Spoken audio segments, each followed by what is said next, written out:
Bonjour à toutes, bonjour à tous. Bonjour à toutes, bonjour à tous. Je suis ravi de vous retrouver avec Alexandre et Ronan pour animer cet atelier, un atelier dédié à la performance magasin et à la stratégie achat et comment mieux piloter son mix. Et on illustrera sur cet atelier 2 leviers qui permettent d'assurer dès demain de la croissance de chiffre d'affaires pour vos magasins. On a pu identifier et parler hier tout au long de la journée des performances que l'on obtient depuis ces 2 dernières années. On accuse sur l'année 2017 une performance de 3 points supérieure à notre marché. On est vraiment ravis de pouvoir avoir de tels résultats et on a encore la possibilité de continuer à développer votre activité et notamment au travers de 2 leviers qu'on va illustrer. Et donc Alexandre, comment on s'y prend ? Merci Alfredo. Alors oui, effectivement, une très belle année 2017. Quand on parle de performance magasin, on a souvent des questions en principal à se poser, notamment sur son environnement. Puisque pour pouvoir prendre des décisions, que ce soit sur une politique commerciale tarifaire, le choix des marques lorsque nous travaillons avec des montures, il est bien de connaître son environnement, que ce soit sur ses concurrents, puisque forcément, en fonction si j'ai un optical center, une générale d'optique ou un magasin dépendant, parfois ma stratégie peut varier. La même logique au niveau de mes clients, en fonction de mon implantation, je peux avoir une population supérieure à plus de 45 ans et ou, en fonction aussi de mon implantation, avoir plutôt une proportion de clients de 20 à 30 ans différentes, qui va également avoir un impact sur ma proposition d'offre, avec également l'ensemble des enjeux qu'on peut avoir sur notre zone de chalandise et notamment sur les mutuelles, puisqu'il y a certaines mutuelles qui peuvent être adossées à un réseau et qui m'obligent à réfléchir de ma stratégie à mettre en œuvre. Et néanmoins, il y a aussi un deuxième niveau.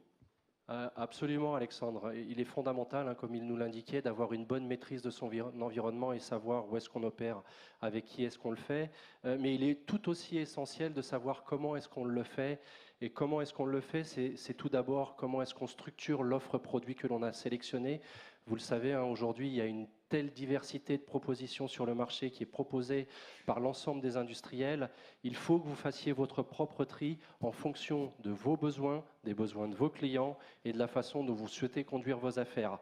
Il faut non seulement choisir l'offre, mais il faut également la positionner de façon cohérente sur son marché avec des niveaux de prix qui soient le plus optimum pour pouvoir favoriser la montée aux gammes, mais qui soient également en ligne à ce que vous ayez un recrutement et une consolidation de votre portefeuille client qui soit le plus efficace possible. Et pour ça, il faut, en combinant ces 3 éléments, regarder quel est le partenaire qui vous apportera la meilleure réponse ou quels sont les partenaires qui seront les plus à même à servir votre stratégie. Et Ronan va nous illustrer au travers d'un exemple de recrutement et de fidélisation comment est-ce que les choses se comportent ou se sont comportées en 2017 et en particulier sur le marché libre des verres d'enseigne sur les 3 enseignes. Ronan ? Bonjour à tous. Donc, déjà, le premier point, c'est la méthode d'analyse. Très souvent, on part sur la création de votre politique commerciale à partir de vos achats.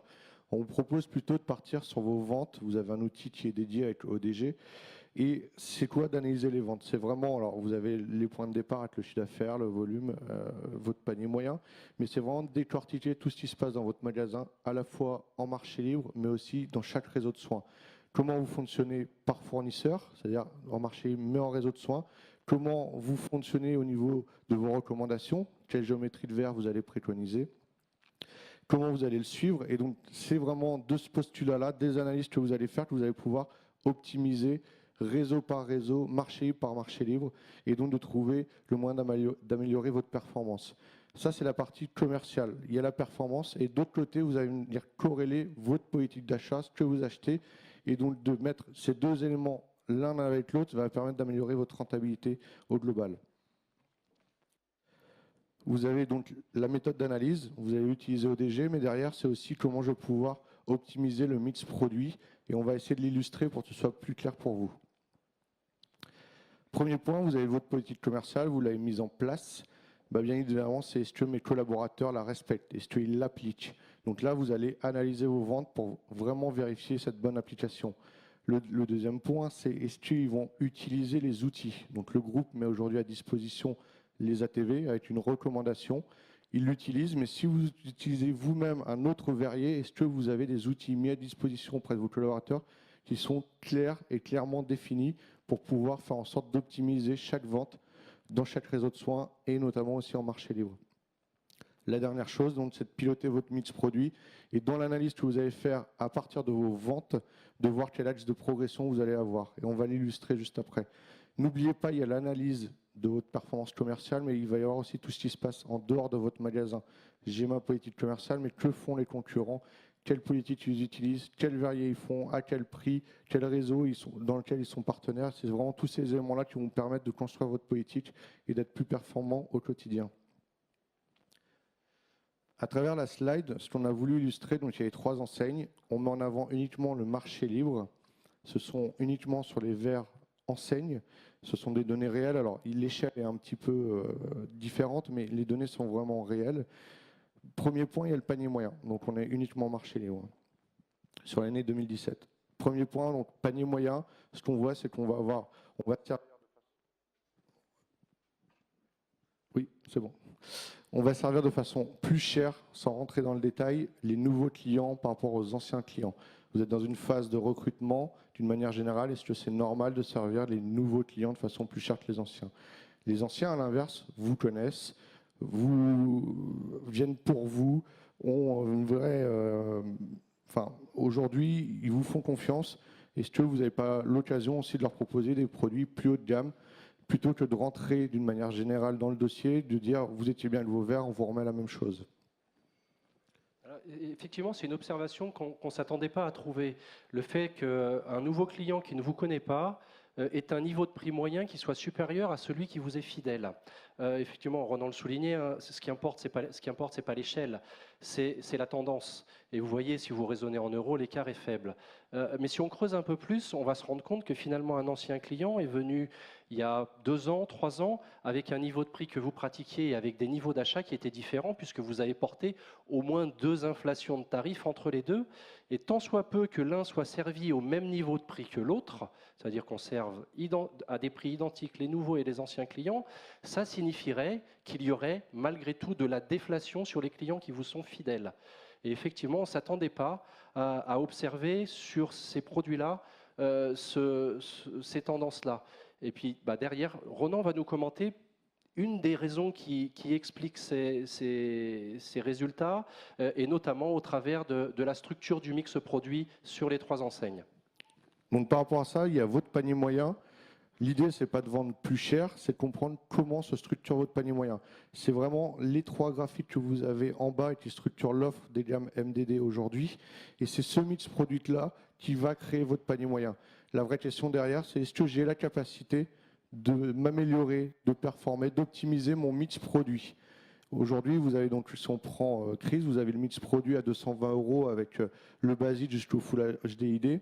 Vous pourriez aussi avoir un mix produit avec le même panier moyen qui serait 50% de mes ventes sur du HD et 50% de mes ventes sur du Full HDID, ou encore 100% de mes ventes sur un Full HD, vous auriez le même panier moyen. Toutefois, il y a une optimisation qui est possible à travers votre mix produit. Et on vous invite à le faire aussi dans chaque réseau de soins parce qu'il y a vraiment de la valeur à aller chercher dans tous les réseaux de soins, que ce soit avec l'offre Clodière, mais aussi avec votre propre verrier. Et paradoxalement, si on vous avait sorti les graphiques sur chacun des réseaux, on obtient des mix de produits qui sont bien plus importants et bien meilleurs en termes de propositions produits proposées à vos clients que celles que l'on voit derrière nous. Et donc on a un axe de développement de satisfaction vers nos clients qui est extrêmement fort, couplé à un axe de développement de chiffre d'affaires et également de rentabilité.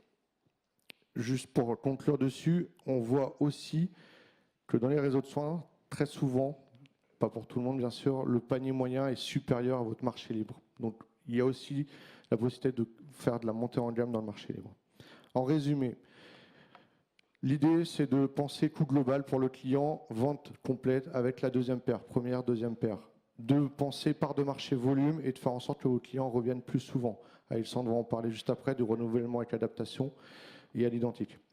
Et d'avoir un process qui soit clairement défini, une politique commerciale que vous avez mise en place, que vous allez maîtriser, que vous allez analyser, que vous allez optimiser. Il faut aussi ne pas oublier que quand un client franchit la porte de votre magasin, il doit être servi de la même façon quel que soit le collaborateur. D'où l'importance d'avoir un process de politique commerciale et de façon à faire en sorte que l'offre soit vraiment homogénéisée. Voilà, tout simplement pour votre performance commerciale, mesurez-la, optimisez-la en permanence. Merci Ronan. On voulait aborder également un point sur la notion de performance. Si on pouvait résumer en 3 points ce qu'on pourrait appeler être performance, c'est de se dire penser déjà client, avoir un fort taux en termes de NPS, une très belle note, faire en sorte que nos clients soient satisfaits.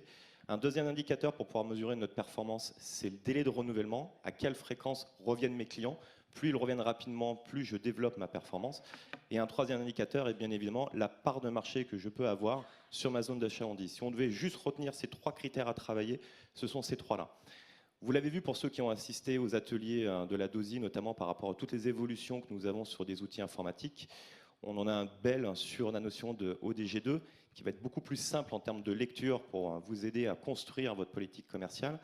Et on a également intégré le renouvellement avec adaptation et le renouvellement à l'identique. Je voulais juste faire un focus sur le renouvellement avec adaptation, puisqu'en l'occurrence, aujourd'hui, le cadre légal nous permet certaines choses. Et quand on regarde sur l'ensemble de vos magasins, merci, on se rend compte une chose. On a aujourd'hui un poids de renouvellement avec adaptation de 3,5%.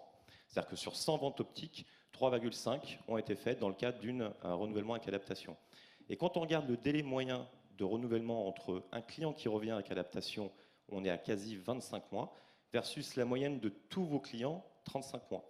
On a 10 mois d'écart. C'est-à-dire qu'un client, dès qu'il y a une adaptation, on a une capacité à créer un acte d'achat 10 mois en amont. On a également intégré une notion qui est le nombre d'ophtalmos que vous avez dans un périmètre de 10 km, afin de se dire juste une chose, est-ce que certains magasins ont développé une stratégie commerciale spécifique, puisqu'ils sont en pénurie d'ophtalmos dans un rayon de 10 km, ce qui pourrait être légitime. Et vous avez la moyenne, à savoir que 3,5 km est la distance moyenne entre un magasin du groupe et un cabinet d'ophtalmo. Je ne vais pas vous abreuver trop de chiffres, mais retenez quand même qu'on a 42% des magasins qui sont au-dessus de la moyenne en termes de taux de placement, avec une moyenne à 6,5, mais que néanmoins, en termes de délai de renouvellement, on en a quand même 51% qui ont un délai de renouvellement supérieur à 39 mois. Et quand on fait un détail entre des magasins qui seraient vraiment en surperformance, en ayant mis une stratégie spécifique sur le renouvellement avec adaptation, de manière très simple, à minima, on parlait à 100% de ses clients qui rentreraient en magasin dans le cadre d'une rénovation ou d'un autre achat, et les magasins qui ont des résultats un peu plus faibles, on voit quand même qu'il y a un écart non négligeable, puisqu'on retrouve le délai global de 22 mois dans le cadre d'un renouvellement avec adaptation versus 25 pour des magasins qui ne travailleraient pas trop, si ce n'est que le fort poids de 7,4 amène une globalité de renouvellement pour tous les clients à 29 mois versus 39 pour des magasins qui le joueraient un tout petit peu moins. C'est-à-dire qu'on a vraiment une vraie capacité aujourd'hui, demain, ne serait-ce qu'à en parler en minimum, de faire en sorte que nos clients puissent revenir plus régulièrement et plus rapidement. Et c'est intéressant aussi de souligner, c'est que finalement, quand vous voyez vraiment les magasins qui ont un fort taux, on pourrait se dire c'est que légitimement, ils n'ont pas d'ophtalmo dans leur zone. Et concrètement, sur l'ensemble des magasins, 100% avaient un minima, un ophtalmo dans un périmètre de 3 km. Et à l'inverse, des magasins qui ne jouent pas forcément ont un 10% d'entre eux n'ont aucun ophtalmo dans leur environnement. On a la capacité aujourd'hui, en tout cas je dis bien aujourd'hui puisque le futur je ne le connais pas, mais en tout cas dès demain de pouvoir mettre ça en œuvre. On avait la chance d'avoir Alexandre Bajeux avec nous tout à l'heure qui nous a indiqué qu'il l'avait mis en œuvre dès le mois d'octobre sur l'ensemble de ses ventes et qu'en l'espace de 6 mois, il était passé de 4% à 10% et que ça lui avait permis réellement de réduire son délai et d'augmenter de plus de 3,8% son chiffre d'affaires uniquement sur ces clients-là. Alors, on a la chance aujourd'hui d'avoir de beaux outils, ODG, vous l'avez vu, qui vont vous permettre de pouvoir constater ce taux par collaborateur. Le benchmark également pour pouvoir comparer vos ensembles de performances versus des magasins qui seraient comparables à vous en termes d'emplacement, de typologie de ville et d'activité de chiffre d'affaires. La formation, sachez que la Crise Group Academy va mettre en œuvre des modules de formation pour développer justement différentes sources sur le métier avec le contrôle visuel. Mais vous avez également la capacité, dès demain en magasin, on a tous un collaborateur qui est plutôt très bon et expert sur cette partie-là, et on a tous des collaborateurs qui sont un peu plus hésitants parce qu'ils n'en font pas régulièrement, et donc de ce fait, ils ne proposent pas systématiquement cette possibilité-là. Et bien évidemment, avoir également aussi du matériel pour pouvoir faire cette partie. Quand on fait juste le comparatif sur ces 2 points en termes d'activité, si on prend le premier point en termes de mix, Alfredo. Alors effectivement, quels sont les résultats attendus sur ces 2 leviers? Vous l'avez vu, c'est plutôt des leviers qui sont extrêmement opérationnels et pour lesquels vous avez intégralement la main aujourd'hui pour agir dessus. Tout d'abord, celui qu'on a vu sur le mix, on est parti du raisonnement que non seulement on ne vendait pas moins cher auprès des anciens clients, mais on vendait 5% plus cher auprès des clients qui vous connaissent et qui vous sont fidèles, avec la proposition produit qui permet d'avoir une structure d'offre qui arrive à un reste à charge maîtrisé et à une création de valeur plus forte que chez les nouveaux clients. Et bien, ce levier-là, si on le rapporte sur l'ensemble des enseignes, il permet d'aller chercher une croissance de 1,6% du chiffre d'affaires.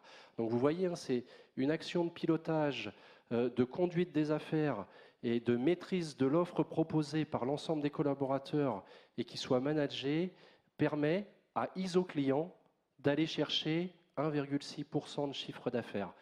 Et du coup, le renouvellement avec adaptation, qu'est-ce que ça va donner? Curieusement, on a également le même chiffre. C'est-à-dire qu'en faisant juste une simulation de 2 points, c'est-à-dire que si j'ai un magasin qui est à 3,5% en termes de poids, le fait de basculer à 5,5 amènerait mécaniquement l'équivalent de plus 1,6 en chiffre d'affaires. Vous avez derrière les moyennes de chiffre d'affaires des enseignes entre Chris, Lynx et Vision Plus, avec de ce fait le double apport de ces deux potentiels sur ce que ça pourrait apporter de manière très rapide et encore une fois, compte tenu du contexte que nous avons aujourd'hui. Nous en avons terminé avec la présentation. On est à votre disposition pour toutes les questions. Qui souhaite commencer?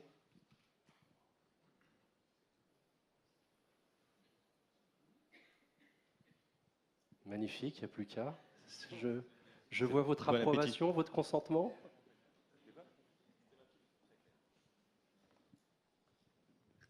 Eh bien, on vous remercie. C'est parfait, merci.